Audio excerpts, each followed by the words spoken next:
DG Stéphane Balamwange Congo ya Lumumba Congo Tafachi Beton Tango ekoki oyoyo Tango yangoyo ekoki Tolanda kango Papa Stéphane Balamwange Oh yeah. C'est bon, nous sommes là. Messieurs, dames, précisément dans Kasaï Central, la place de l'indépendance, et la place moko public. Ici, tu as makambo ya l'État congolais. Tu as makambo mali kole kanambo kanabiso. Et le liboso musala au service national à Sali et Pessibiso Sengo Makasi.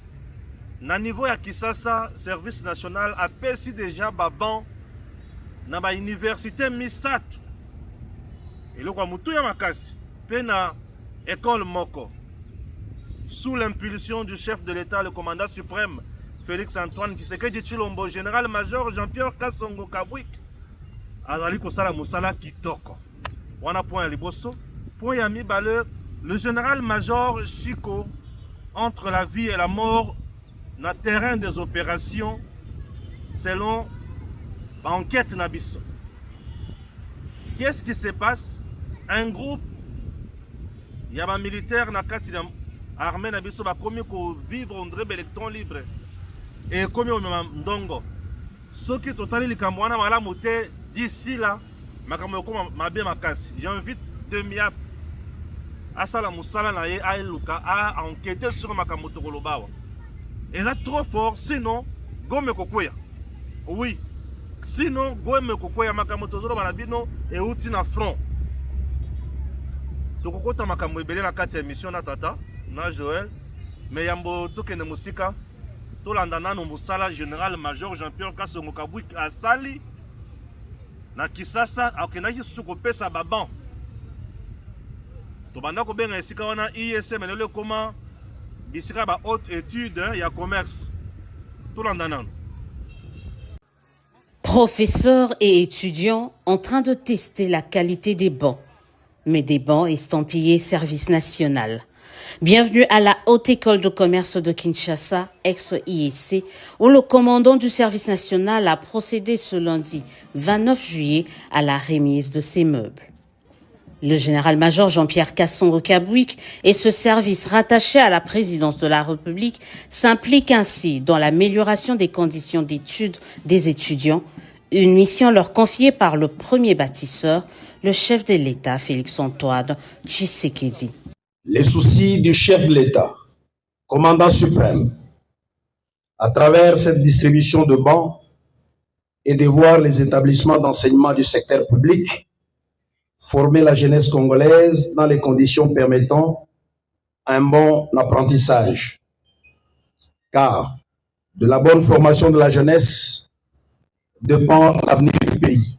Quelqu'un avait dit avec raison que le Zaïre sera demain ce que nous aurons fait aujourd'hui de sa jeunesse. Le temps d'épiloguer sur la baisse du niveau d'enseignement est dépassé. Il faut aujourd'hui que chacun joue son rôle là où il est, afin d'apporter sa pierre à la construction de l'édifice Congo. Cette dotation du service national tombe à point nommé pour cette institution qui vient récemment de terminer la construction de plusieurs nouveaux bâtiments. Ce don de bas arrive à point nommé car le comité de gestion de la Haute École de Commerce de Kinshasa vient tout juste de réceptionner un bâtiment réhabilité avec 24 auditoires qui nécessitait précisément un équipement en bien meuble pareil. En recevant donc ce don, nous faisons un pas de plus vers l'amélioration des conditions d'études à la Haute École de Commerce de Kinshasa. 500 bancs fabriqués par des ex-Koluna depuis l'atelier du service national installé à l'Ansele. Le geste est salué par les étudiants et la reconversion de ces exclus du système scolaire d'hier donne des idées aux professeurs. La surprise de voir que ces jeunes qui hier exclus du système scolaire sont curieusement ceux qui fabriquent les bancs pour que les autres puissent étudier en se mettant dessus. C'est très significatif, c'est très profond et je crois que la communauté universitaire doit accueillir comme il le faut ces gestes fait par ces jeunes auxquels on ne donnait plus une chance dans la vie. Le général-major Kassongo est en train de faire un travail et j'étais en train de me poser la question, pourquoi ne pas faire appel au service national pour rééduquer ces jeunes gens qui sont dans nos prisons? Pourquoi ne pas faire passer les élèves du secondaire avant d'aller à l'université par le service national? Donc c'est tout un programme qu'on peut mettre en place. Je crois que le gouvernement peut réfléchir à cela pour que nous puissions, toute la communauté nationale, appuyer les services nationaux et soutenir ce que fait le général Kassongo avec toute son équipe. C'est une très bonne qualité et là nous sommes à l'aise que ce que nous avons. Nous trouvons que nous les encourageons pour leur travail, qu'ils continuent de faire cela. Je suis lancée mais je me sens vraiment très à l'aise. Après l'UNIKIN, l'UNISIC, ex-IFASIC et aujourd'hui la EC, ex-IEC, le service national l'assure, les bons, il y en aura pour toutes les institutions, surtout étatiques. Son commandant dit suivre à la lettre toutes les instructions du président de la République, Félix Tshisekedi, déterminé à faire du service national une structure au service de la nation et des Congolais. Voilà, Joël Data, bonjour. Bonjour Ndeko Stéphane, merci. Mbote na bakongomani nyonso oyo bozolanda biso. Comme totiko tala élément wana ya service national d'abord. Très bien. Puisque wana toza na hautes études de commerce.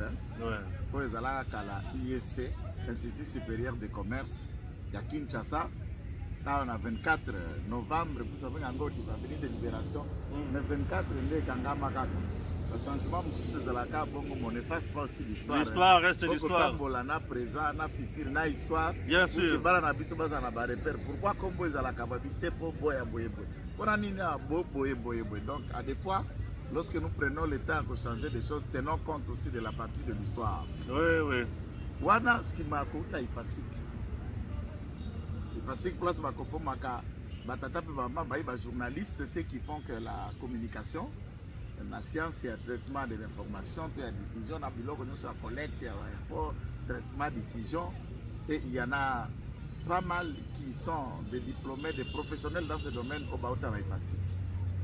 Chose qui est encouragée, c'est de voir Banana Bisso, au Bakomaki, Likama, en français, danger public pour le Congo, pour la Mabota, pour la Nini, Bakomaki Batomboki.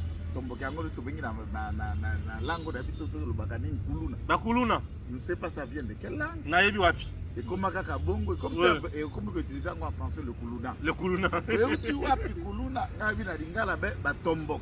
Lelo ba bâtisseur. Bakomi batongi. Batongi ya Congo. Général major. Baba. Kassongo Kabwik. Ya tangi université te mapesi yo ban. Ça n'y est pas contribué na diplôme na yo. Très bien. Il n'est pas contribué au fonctionnement de la République. Ah oui. Pour côté aux Tangakuna, côté aux recteurs, côté aux DG, côté aux professeurs, il y a peu ça qui bat. Oui. Et il continue l'expansion, na kokenda liboso, il y a éducation, il y a mbokanabiso. Ndeko Stéphane. Oui, oui. C'est que l'opinion doit retenir. Nini. Service national na mobeko oyo kela bango balobi la loi portant statut organisation et fonctionnement service national. Et le binini. Eza loi moko vaste. Donc il y a kokota la manso. Nyoso. Okomona bo service national. A combien on a mis la personne à foufou? Non, le service national peut aller agir dans le mine. Oui. Peut agir dans le domaine de l'électricité. Oui. Akoki ko agir dans le domaine de la construction de routes. Oui. Akoki ko agir dans le domaine de la pont. Akoki ko agir dans le domaine de l'agriculture, dans l'élevage. Le service national peut aussi, du point de vue à loi wana, bazali peut une sorte entre parenthèses, il y a un réserviste. Il y a armée. Il y a FRDC en réserve. Waouh. Oui, baza bambila, baza ba paramilitaire. Oui. Donc baza en réserve, c'est pourquoi vous verrez garde républicaine. Au bazalaka kaloto ando benga na mukuse mura.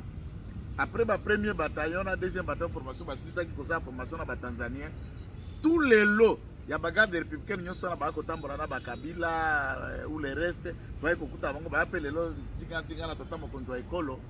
tous sont de la première promotion, deuxième promotion à service national. Et bien, si formation nationale, la service national, Bitumbaye na 98. Besoin à surnombre, Musée Laurent Désiré Kabila a pris tous les réservistes à service national, on les a injectés dans les FARDC. Waouh! Ils viennent du service national. Service national, on a besoin de Bamampinga. Oui. En réserve. Oui. En cas de nécessité, la loi le permet.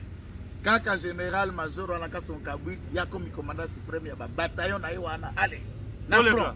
Mais sur terrain, oui, ça se peut. C'est pour dire, oui. donc dit que la pétode Congo, la enveloppe, il y a Makoki, dans le service national, il peut agir dans beaucoup de domaines. C'est tout ce que je vous dis. L'unique endroit où tu as habité.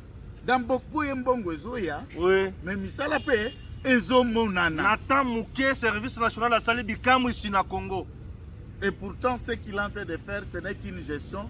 Il est nommé en 2017, 2018. N'a bandi Moussala. Juste à la veille, quand tout ça l'élection, on a nommé. Et quand on l'a nommé, il n'avait rien. Il a fallu, le président de la République a prêté serment. Baba Nakotia Makoki, moqué pour le service national. Et au bout de 5 ans, nous avons des résultats. Bilangana Lofo. Bilangana Katwambi, Bilangana Konko, Bilangana Kanyamaka Sese, Babalabala, Bangombe, Baekole, Bangombe, Totambol na Bango Baekole. Donc, Mutoyo, Alika Kotoko soutenite, Basala Nzam Bazale Bele, Azali Moto Ako Sambele la paix. To Sambela pour le général-major. Nous vivons avec eux. Bien sûr. Nous marchons avec ces gens. Oui. Ce sont des insupportables. Hein? Par moments, c'est compliqué. Bazala ma caprice moko somo. Na c'est que bango kana mukuse une théorie kaka kose ka mukuse. Major Safari Azalia a remplacé qui kulutu na biso musa zalaki major vient to pesi omboti. Bana wana tangu président le kaka na lancé baba musala o ba pesa bango bangom o de président a sommi bango 4 ngombe ba fêter pour la misala basalaki. Pour la misuni kaka koliara ba récupérer commandant na bango beta major. Bah service national. Tout à niveau. Mais quand est-ce que bazo maîtriser yasola bango quoi papa? Safari. Papa c'est attends général oh, général Kasongo. Oui. Wana papa. Non.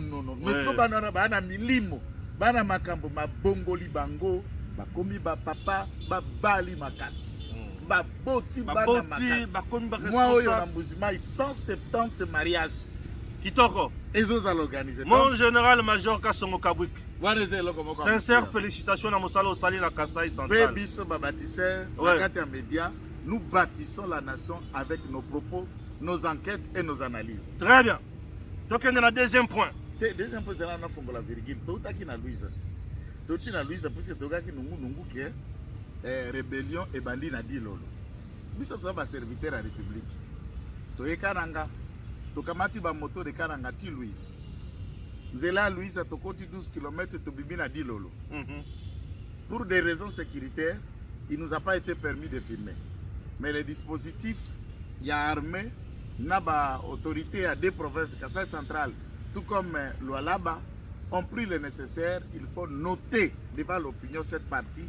Boka tabo retenir, quoi. Rébellion ezana dilolo T.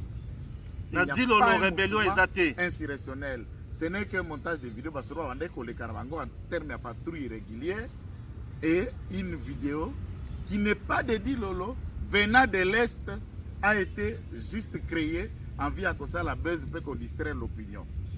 La situation à Dilolo est calme et il n'y a pas la rébellion. Tout comme dans la frontière, il y a Dilolo, na Louise à côté de Kassai centrale est calme et il n'y a pas un élément de cette nature. Toutefois, nous exhortons les autorités à laisser en alerte. C'est ça notre travail. Les enquêtes, comme nous arrivons à des risques, nous avons droit au combattre. Puisque tous ces quand on va rentrer à Kinshasa, mais Joël Bozala et Stéphane, à la limite de nos moyens, moto, tokoti, très bien. Le général-major Chiko Chitambwe, entre la mort et la vie, il est désavoué na front. Tozoyeba te, est-ce que ça va piège? Est-ce que eza yé moko aza na comportement ya mabe? Est-ce qu'il n'est pas à la hauteur de ses tâches? To aza victime ya complot au sein de FRDC? Joël Kitenge. Bandeko Rangai. Lorsque dans le domaine de la sécurité, je ne dis pas tout connaître les côtés femmes. Ouais. Mais j'ai l'avantage, il y a collègues côté Chikwa Zalaki, côté Asinda Fala Zalaki, côté Général Yav, Ouazana Sid Kivu, Azalaki, et l'ensemble, il y a Bateau Bazar en armée. J'ai vu certaines personnes dans ces années où j'étais là-bas, Tomonana, Bamsupe Balaran Basibit, Bakutanga Mbila. Ils sont montés en grade, je respecte, c'est leur travail. Ma lecture est sans état d'âme.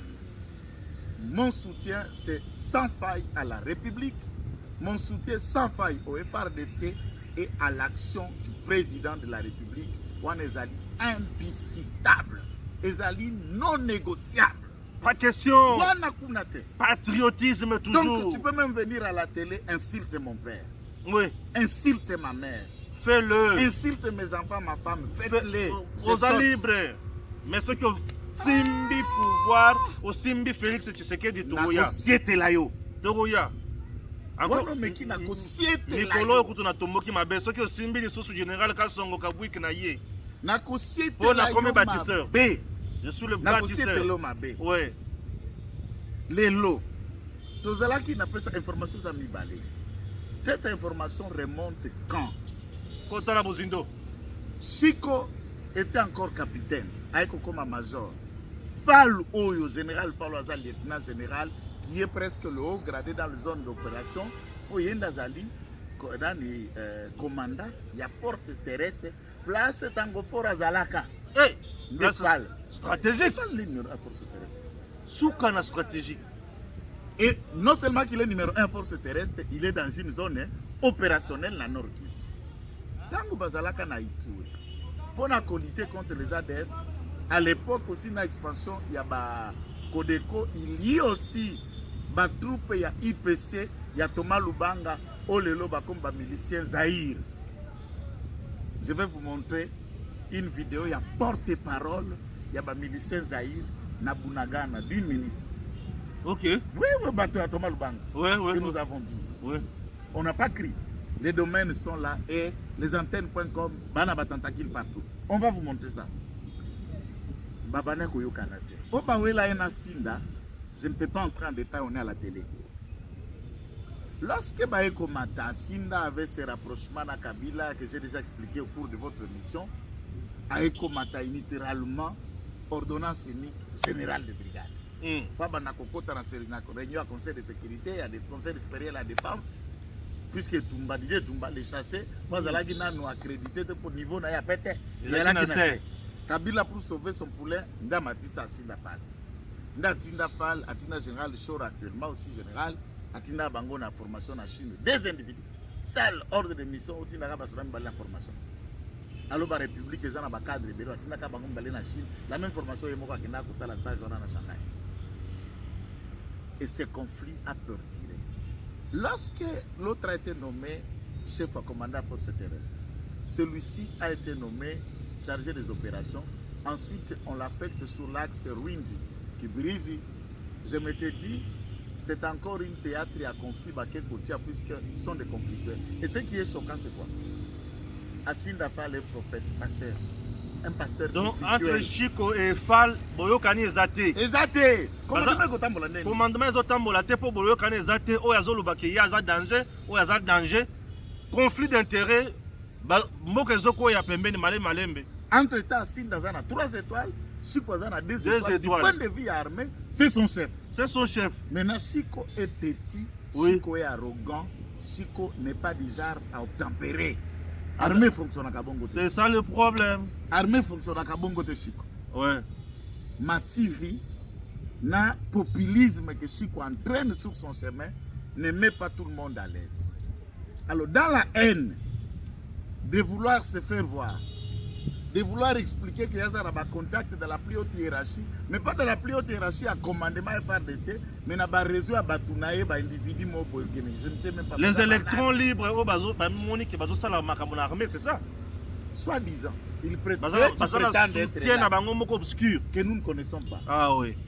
Pour Nabafanini, ils cherchent ça pour obtenir quelle fin, quelle finalité, quel avantage.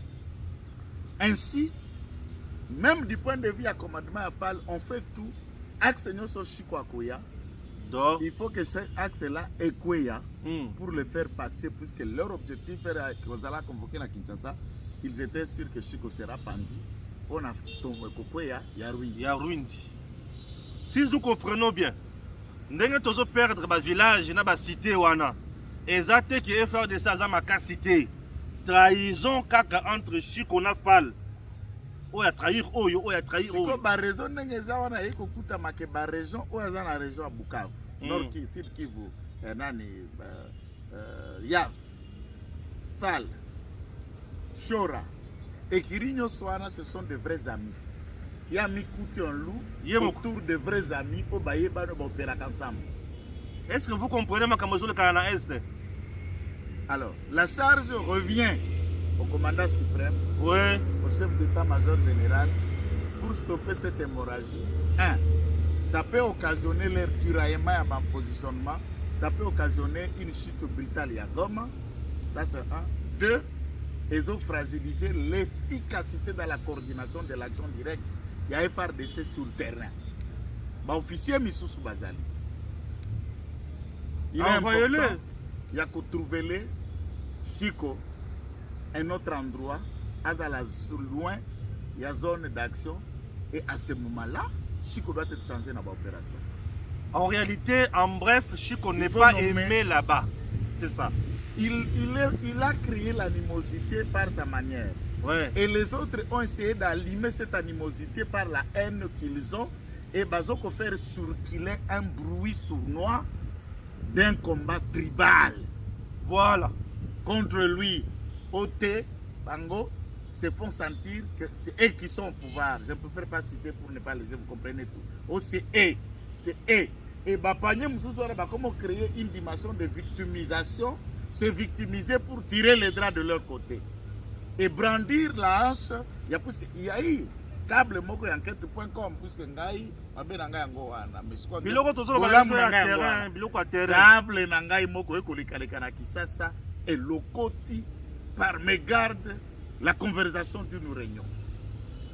Nini Une réunion à haute hiérarchie à Mampinga, laquelle réunion bazo tuna chef ya mutando président réunion ana kasi Chico habite Chico azara direction la ngai Chico azara indépendant.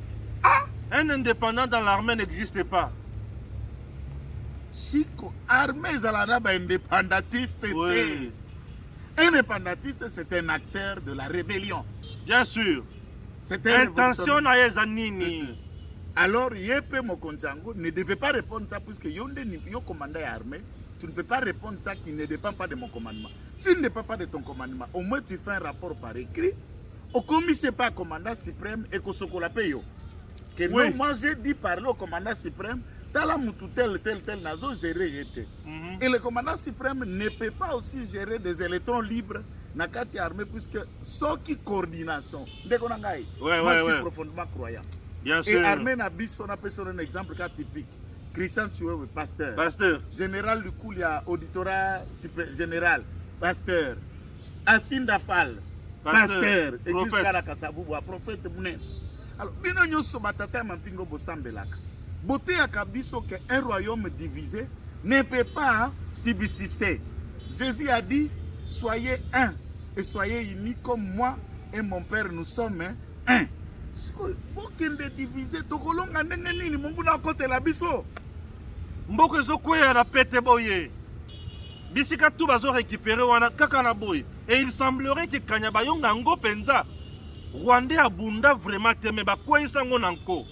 Botika biloko puisque le général que nous dénoncions na Kanyabayonga dans cet axe, il y a Rwindi Kibirizi qui était colonel et à régiment. Après quelques temps après nous avons suivi le média à quitter l'armée, à rejoindre M23. Maintenant, troupe oya bandaki ko diriger, la théorie serait d'enlever l'ensemble des troupes.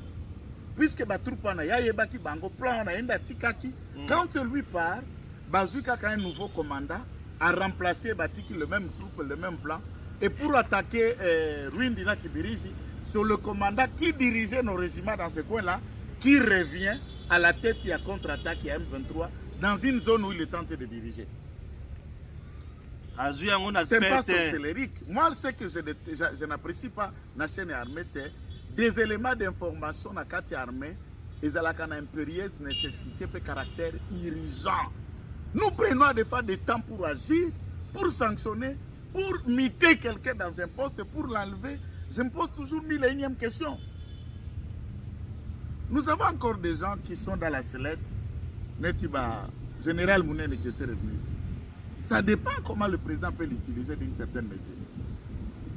Nous avons encore le général là qui est dans la formation. Général Mounene.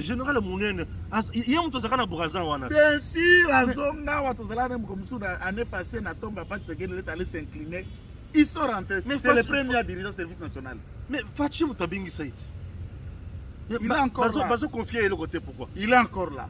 Attaque à la maison militaire. Kolongola général Ntumbate. Nasi général Tumba. Le général a belé le général brigade. Le colonel qui sont c'est tout un poignet. L'état-major général on a batom suspect batondi. Ce qui est la publicité, les gens pensent armée ça la publicité. Bazali est belé commandant CP Maïdi Basoda a ignoré ça. Tous on a bossé nga basoda wana basala musala. Basala musala. Batim na motomosus une opération. Chico akendele mosala mosusu. Il n'est pas aimé là-bas. Nous risquons de voir Goma tomber. Puisque Edi Kapen ne peut pas encore quitter la zone du Katanga, il fait un travail impeccable. Ouais. Edi Kapen, 22e, coup de chapeau. Il est impeccable. Très bien. On est là qui est deuxième point. Là qui est dans troisième. Qui est dans troisième, tout dans la Sumo. Yakabouya.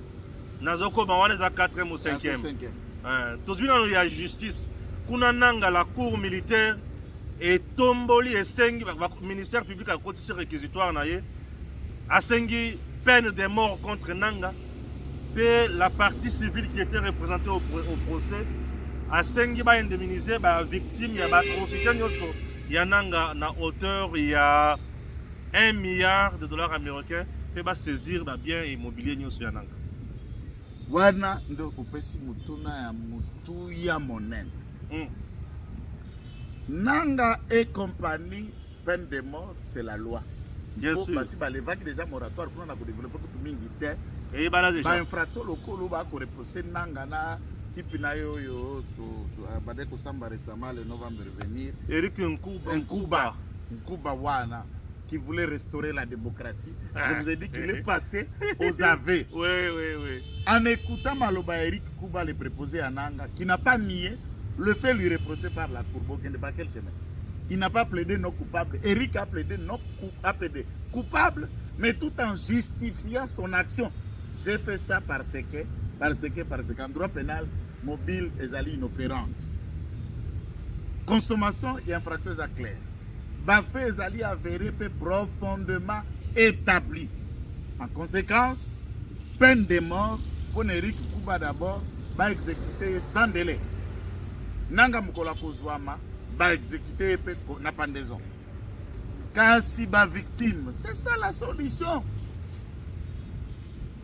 De répertorier ba bien Yankuba, ya Nanga, ya Masi ya Nanga, il y a ba hôtel na Zela Saumba wana, ba villa na Montfleury, ba ndako na Gombe, na GB.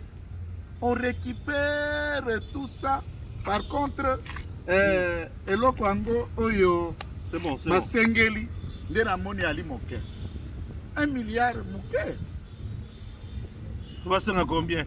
Ata 3 milliards pour que ba récupérer dans ta valeur ya biloko renyo soko sala ta valeur ya 1 million. Ata biloko na ko sa ma valeur à quelques millions. Balo 5 milliards. 1 milliard. Ça peut suffire mais biloko na soko 1 milliard. Bazui bandako puisque souvent vous condamnez des individus et leur bien-être. Même sa femme également. Comme Bandako wana, ezali pour bénéficier de la victime.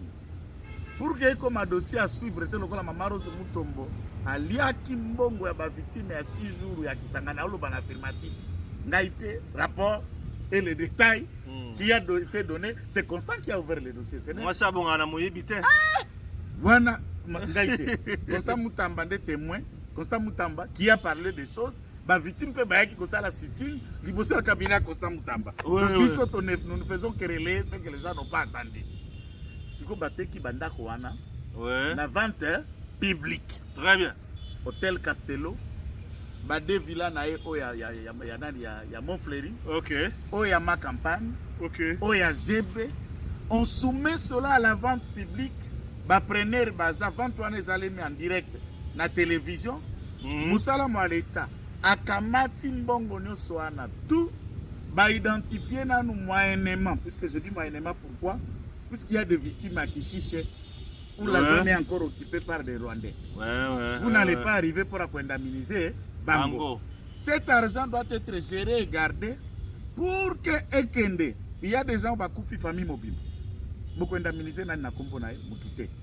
Et ces actions maintenant peuvent mener une fois la paix revenir na Mbongo wana. Mbongo wana siko esa la action communautaire en mémoire de ces victimes au bakozala la capacité kozala indemniser te. On a vu papa maman décédé. Ou encore papa maman sa coupi batiki mwana ya mukebwe. Boke pesa mwana ba millions abineka ko gérer. Non, aïe bien. Alors, on doit faire des mémorials, on doit construire des centres hospitaliers, des actions qui nécessitent ezala en mémoire de toutes ces victimes là au Bakendeki. Pour propulser un peu plus développement en Gambokune Yali. Et il faut que Action Suko publique na FRDC, le général Lukulia que nous appelons à travers cette émission, ouvre maintenant un dossier public contre tous les dissidents déserteurs de FRDC qui ont rejoint le rang armé rwandaise. Bamakanika, Bamakenga, Banani doivent être condamnés déjà par une action en contumace d'une peine qui est conforme à la loi, à la proportion à l'acte au bango va commettre.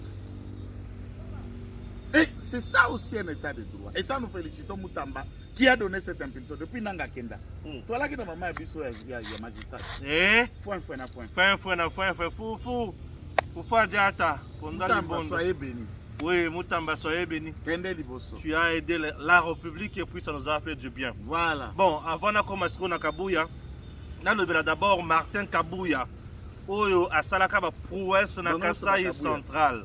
Mais moi je parle d'abord de Martin Kabouya, l'homme positif, l'homme à changement, le géant, l'intelligent, le percutant, le vrai manager, Martin Kabouya dans le Kasai central. À l'époque gouverneur de cette province, chers compatriotes, Toutaki Kolakisabino, Athénée Royal, Oyozaki Kala Athénée Royal, Bande Konanga ya Luabourg, projet wana Tolobaki, Ezalaki na Misolo, il y a 100 millions au niveau de la Banque mondiale, mais Kokende à Martin Kabouya, et ça dit que la Banque mondiale a coupé ça 20 millions. Mais to Kotaki na Bozindo, to Baba Nani Basalaka ke Martin Kabouya alungwa na province, alungwa gouverneur, Pepo Nanini.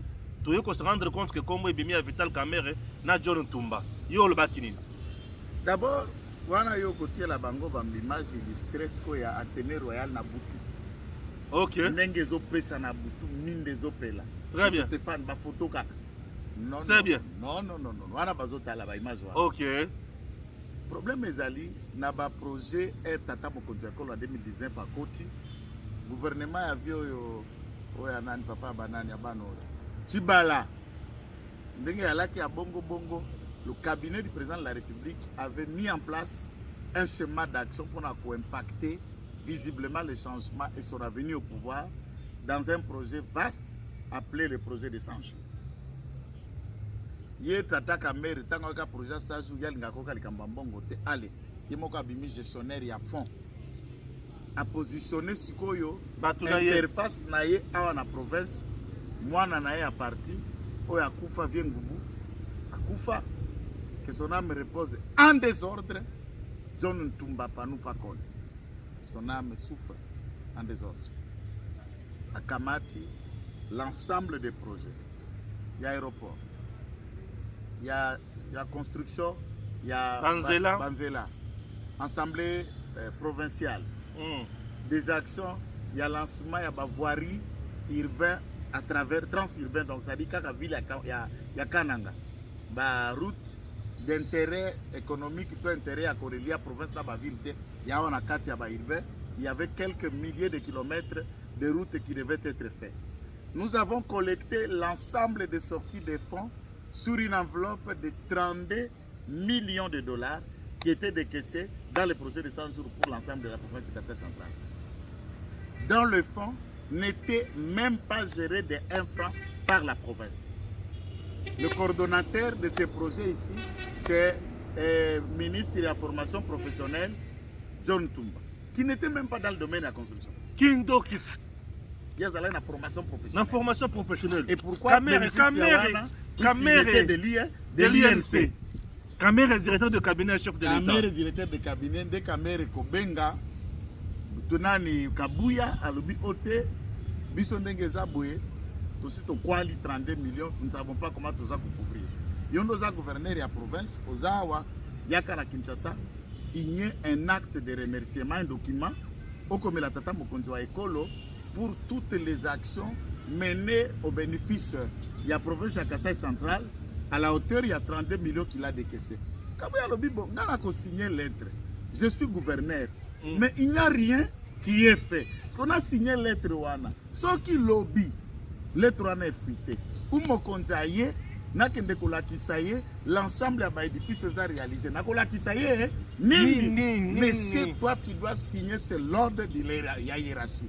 Alors, le kolanga naza kotoyo, naza na Kinshasa, naza na Kachete, naza na sauté la signature, vice-gouverneur nangaza sur place, comme ça, vous pouvez l'appeler, il a signé, moi aussi je lui donne l'ordre, il peut signer par délégation, lettre et remerciement, tout il a tout mon contrôle. Non! Kamukuni, lui aussi perd son âme. Lui perd son âme. C'est un avocat, un enseignant de droit, il ne peut pas signer un tel acte d'une telle politique. Non, bien bon. Comme il y a ça, la droit, on a un politologue, il y a qu'à signer pour ngana kendembeka, bino boliembongo. Nakananga, ni balabal, ni eloko, mbongo nyoso na eko vérifier mikanda na mesa 32 millions, ngana signé. Ote, si tel est le cas, monsieur, ton truc va arrêter.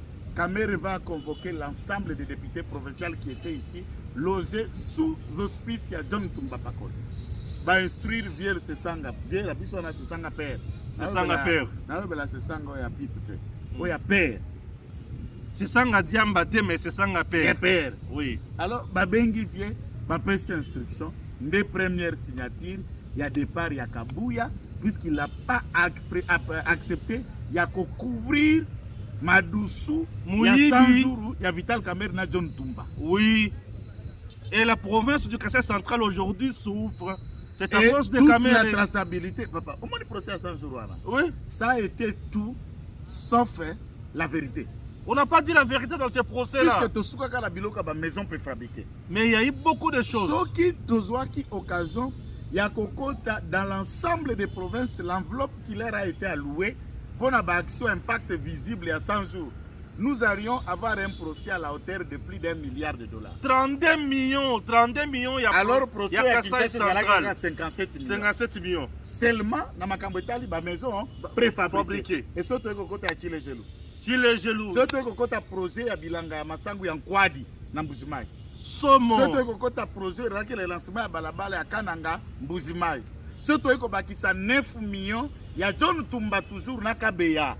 Pona oba pesa kitoa na première raconte ya balabala Kalambambuzi. Mbongo nyonso ne ya mikaboy. Lelo ba eko relancer pe balabala Kalambambuzi. Depuis le lancement à Kizaro. Foi. Zelo estalanga, ngape na otala zelo. Kakarabu contractor na nzela na yako kende Chikapa, là il continue à travailler. Il fait son bon travail. Côté Kalambambuzi, mpako sa moninga zateo. Rien ne se fait là-bas. Nous sommes ici, zelo na zelo qui nous regarde. Je me demande, attaque on a sali technique était. Pouvons-nous lancer des travaux sans savoir même quand ça va commencer, sans savoir même la société qui va commencer à poya kosala musala, asala ki étude ndenge nini, eko bandaka ekokute ndenge nini bake koya na étude moko plagiat donc il tient nzambe na ngai mboko oyo faci soki ka bapandre bato mibale mpona détournement motu nyonso akobanga opandre kaka bato mibale bato nyonso bakobanga yango nde congolais nyonso zala lisuga na kamere place aza na assemblée nationale aza missionnaire ya vi na ye na baprojet na ye il n'est pas avec nous. Il a détruit le Kasaï central. Et il a détruit partout, même les projets du Sud Kivu en Melayango. Ndegir na Ngwabidje. Oui. Bambongo nyoso ba projet pour na Sud Kivu, il voulait que Ngwabidje akotanage na ye am dossier. Ngwabidje ne voulait pas. C'est ça l'engagement. Ba eko komati na niveau ya yena ba atu lukwebo ba sangani pour chasser Théo Ngwabidje au pouvoir. Et Ngwabidje a passé l'ensemble de son premier mandat comme gouverneur dans la cour constitutionnelle. Ba inversé à quel cour ba inversé et la province a souffert des actions coordonnées. Mboka na biso zokufa mutindo wana. C'est ça le problème. Soki to lobi na bino batata malamuti. Biso to bana mabe. Nde bana mabe. Bonyoko la kabatu ebele pona bino moko. Merci na bino. Biso to ndimi mabe wana. Ozo kabana bato boko la. Lobi vérité. Wana ko papa malamu ozo bana bato boko. Bazo na ba passeport diplomatique. Kasi ba papa donateur te. Ba papa bana bato mususu bazo na la pasi. Et puis mbongo zolia ya bango bana bato mususu wana. Oh. Mbongo na ya biso. Bilakeli mabe bino bozozwa. Bokoma na bana moko mitu wa mitu bisimbi. Bino bozela bino. Bozo ko iba mbongo ya moyibi. Kabuya Augustin. Naye pa nayo. Bonjour. Le secrétaire général de l'UDPS ou président AI Nazoye Batoza double brassard Tozana. Ezandeni. Azaka ka gouverneur. Qu'est-ce que je dis? Bandeko nangai mbote. Oezali Kitenge Joël Boyebi Malamu. Pona baba yeba kite naza cadre actif membre ya IDPS. Koya nanga na IDPS na ya na ndenge nanga na utanda kunanga. Na koti IDPS petit lelo naza na IDPS. Soki nakobima penga imoko. Na yapo kabuya memangate nakobima po kabuya na pouvoir la kolongola ngate. Ça c'est un. Kabuya, ex-secrétaire général à IDPS, tous eu instruction qu'on a la haute hiérarchie du pays et l'autorité de référence à IDPS. Balobi méthode to salinde to bengana ba secrétaire général nyos. Toki ko désacraliser héritage ou écouta vie à batata, ba maman, ba martyr pe ba disparu dans la violence T. C'est dans un raisonnement aisé, correct et cohérent que nous devons organiser ces changements puisque le départ de Kabuya est déjà consenti. Sur ce, lelo toali mokolo moi mardi. Lobby ezali mercredi to bongisa kete to kitana siège à IDPS na limité pour installer exécutif provisoire à remplacement de celui de Kabuya. Par le fait que la haute autorité de référence a bien makanisi batie commission ad hoc evandi en place eza koyoka ba parti nyos même biso tozali en distance pour des raisons professionnelles. Cette commission nous a écoutés par vidéo vision. Nous félicitons la sagesse ya bandeko ba député pe ba sénateur o bazako président commission ana. Balobi to sursoir nanu. Lobi moto akende siège te. Lobi moto akende kotumba eloko te. Soko obimi na ndenge na yo. To déjouer complot à mabe we salema ke pa baini. Naye oyo koma ko considérer parti lo kwa ndaku naye. To pesa ye planche à laver wana zolukate. To zeli commission et travailler. Tous les CDP va se réunir. Une fois le convoqué, la résolution au na CDP ne ko permettre changement et ça le mana malembe et toko kakozongisa botambwisi à partir na biso ndenge sengeli. Et maloba na ngai na yebi kekenda ka musika et comme akabipai na bipai. Gardons notre mal en patience. Baissons de temps. Nous laissons à la commission de travailler. toza parti discipliné, toza parti organisé, toza parti oyo etondi na bacrème na baintellectuel nyonso. Kabuya, qui était secrétaire général aujourd'hui, Yepazali sous la select, attendu la commission, tous la conclusion.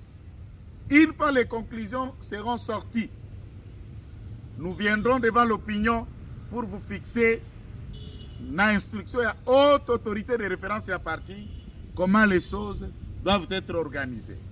Mais vous pouvez vous en féliciter car votre combat a fait réfléchir ceux qui pensaient que il ne peut se combattre Kindako Nabango. Bien privé, et il a compris que c'est un sociétaire comme nous tous.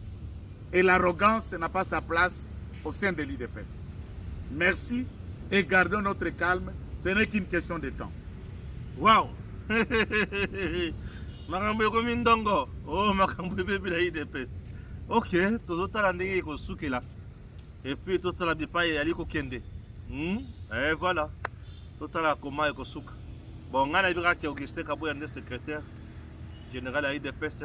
On a bougé à Zate pour namoni ba combattant basali makelele ti basuki na bango.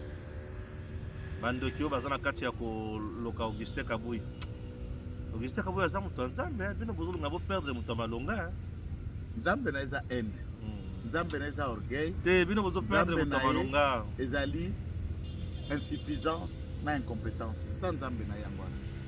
Bino bo perdre muto malonga. Ah, c'est ça le problème. Muto malonga pende Kabuya papa. To kende dans tous les commission statuée. Otika bato malonga pozo papa Kabuya za Kabuya bato malonga za bato malonga. Qu'est-ce que vous confondez là? Voilà, sur le plan diplomatique, les lots. Gouvernement congolais a Tindi, ministre VPM et Affaires étrangères à Roku Manangola. Processus à Luanda et Zongi Lissous. Tout le monde dans le gouvernement congolais. Ah. Processus à Luanda. Je n'ai pas de mots à dire là-dessus. Nous observons. Mais moi, je tiens à dire, toutes les voies sont bonnes pour arriver à résoudre un conflit tant armé que politique.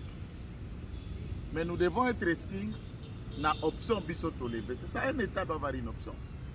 Un gouvernement doit avoir un canevas. Soit nous levons telle option et nous nous assumons avec toutes les conséquences y afférentes, soit nous ne pouvons pas préparer. Tantôt nous disons ça, même les bateaux basés en face de la table, nous ne prendrons pas sérieux. Pour une fois, je voudrais qu'on reste focus sur une option. Si nous voulons bien parler, aller dans la table de négociation pour pallier à la question, ok. Si nous choisissons la voie militaire, ok. Tenons compte de toutes les critiques, tant ceux qui consolident l'action militaire, n'a peut rendre efficace notre action menée en diplomatie. C'est ce titre que nous pouvons conseiller l'État.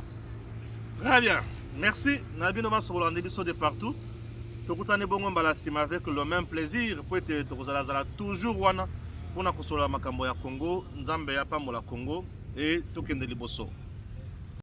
Le service national dirigé de main de maître par le général-major Jean-Pierre Kassongo Kabwik a construit ensemble avec le bâtisseur ex-Koluna 4 écoles à Kananga. La première, c'est dans la commune de Nganza, une grande école avec des normes éducatives bien respectées, dénommée Général Moulamba, un des voyants militaires de notre armée à l'époque de Zaïre. Ce monsieur a été honoré et désormais à Kotikala na mémoire ya bana nyonso oyo bakotanga na kati ya école oyo. Na basale nyonso bien respecté, baban et consort makambo nyonso malamu. Première école. Deuxième école, c'est dans la commune de Lukonga, complexe scolaire Grand Chef Kalamba. Moko ya ba notable ya Kasai Central, grand chef coutumier oyo asala ba prouesse pe oyo asala histoire na ye ya munene dans cette province a été honoré et bana bako banda kotanga toujours dans ba condition ya malamu mingi. Troisième école, nous sommes dans la commune de Katoka, une grande école oyo etongami na ba condition pe ya kitoko. Et en mémoire, il y a un père oyo asala musala malamu dans cette commune na kosunga bana na kobatelabana pe service national et honoré Alors aujourd'hui, complexe scolaire Saint-Martin au Boali Komona ezali pona bana ya Kasai central. 4e école, nous sommes dans la commune rurale qui dépend totalement du territoire de Kazumba, précisément à Matamba. Une grande école construite par le bâtisseur dans le cadre et à service national sous l'instruction du chef de l'État, Félix Antoine Tshisekedi Tshilombo. À Kananga, c'est merveilleux. Tolungwewana, Tokena Katwambi, et Paiwapi, et Zana Bilanga, à peu près, Yamunene, pour un service national. 250 hectares ya bilanga ya masango au Boali Komona Zana Katwambi. Oyo etikali kaka ko récolter pour na kolesa bana ya Kasai central. Bravo na service national na musala ya bilanga kitoko boye o batunyo so ba moni pe ba sepeli nango. DG Stéphane Balamwange Congo ya Lumumba Congo Tafachi beton Tangwe koki oyo Tangwango yango yo ekoki Tolanda kango Papa Stéphane Balamwange Oyeye